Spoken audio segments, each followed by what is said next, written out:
All right, welcome. Today we're going to break down what might just be the single most important exercise for seniors, period. We're talking about building strength, boosting mobility, and really just gaining that confidence that comes along with it. So let's jump right in. Okay, let's get right to the heart of the matter. Imagine this: if you could master just one single movement, just one, to help you maintain your independence and your strength as you get older, what do you think it would be?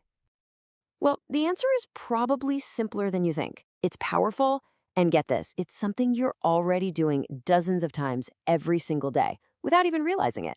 Yep, it's the squat. So why the squat? I mean, of all the exercises out there, what makes this one so special? Let's dig into why this movement is absolutely your key to strength. You know, the squat is really the total package.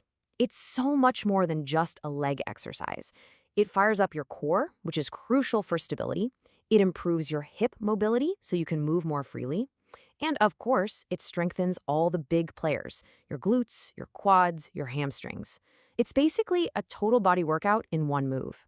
And all of that comes together to improve your balance and, importantly, lower your risk of a fall. All right, our upward climb begins, believe it or not, right on the floor.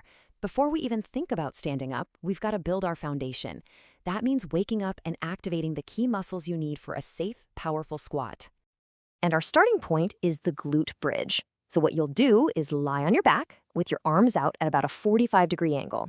Now here's the most important part. First, you want to brace your core. Get it nice and tight. Then, using your glutes, drive your hips straight up toward the ceiling. You're aiming for a perfect straight line all the way from your shoulders, through your hips, to your knees. Hold it right there for about 10 seconds, and then come back down. This is just a fantastic way to start building that essential glute strength. Okay, so once you're feeling pretty solid with the regular glute bridge, it's time to kick it up a notch. We're going to increase the challenge and really start to work on that stability. So for this one, you'll start in that exact same bridge position, hips up, both feet on the floor.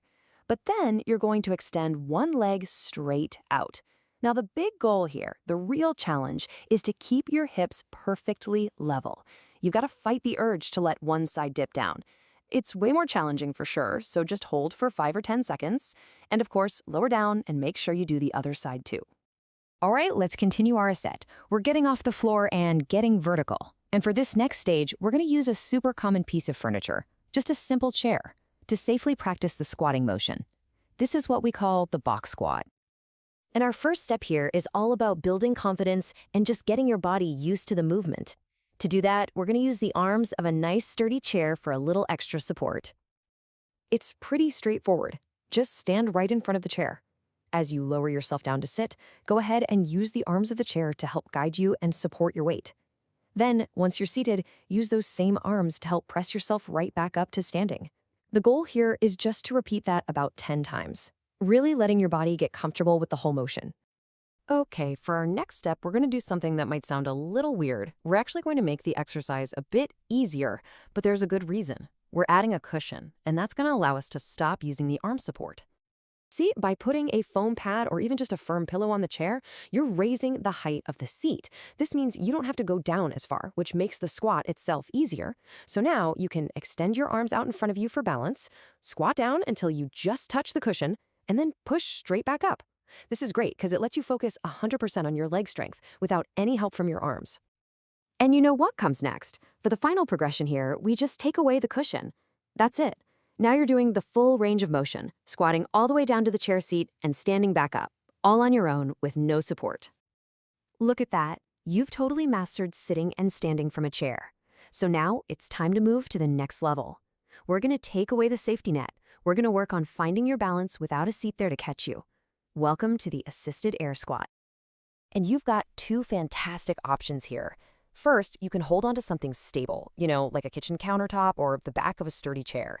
This gives you really solid, fixed support, and you get to control exactly how deep you go. The other option is to work with a partner, holding their hands. This gives you more of a dynamic, responsive kind of support, and a lot of people find they can actually squat a lot deeper this way. But no matter which method you choose, the most important tip of all comes from Dr. Todd Sullivan. He says, keep your chest tall and use good posture. Squat down as far as you feel comfortable. That's the golden rule here. It's not about how deep you go, it's about good form and feeling stable. Okay, here we are. We've built the foundation, we've found our balance, we have officially reached the summit of our climb, the unassisted air squat. This right here is the ultimate goal of this whole progression. So, this is where we put it all together. You're going to stand with your arms straight out in front of you for balance. Remember that cue, chest stays tall. Then, squat down as deep as you comfortably can, and here's a really key detail. Pay close attention to your knees. You want to make sure they stay wide and don't collapse inward. Once you're at the bottom, push through your legs and power yourself right back up to a standing position. So what are we aiming for? Well, Dr. Sullivan recommends working your way up to being able to do 3 full sets of 10 repetitions. That's the goal. When you can do that, you'll know you've built some real functional strength. So, after all this work, from starting on the floor, to using a chair, to finally standing on your own 2 feet, let's circle all the way back to the most important question of all. Why? Why does this matter so much? And this quote from Dr. Sullivan really says it all. He says that mastering the squat will not only help prevent a fall, but also, if you have fallen, it will give you the strength to get up. And that is the ultimate takeaway. That's why we do this. It's not just about prevention, even though that's huge. It's about having the power, the strength, and the independence to get yourself back up if a fall happens. That's what we mean by strength for life. So there you have it. You now have the complete roadmap from that very first muscle activation on the floor to the final full air squat. The upward climb to strength, to better balance, and to real confidence, well, it's all laid out for you. It's yours to take, one step at a time.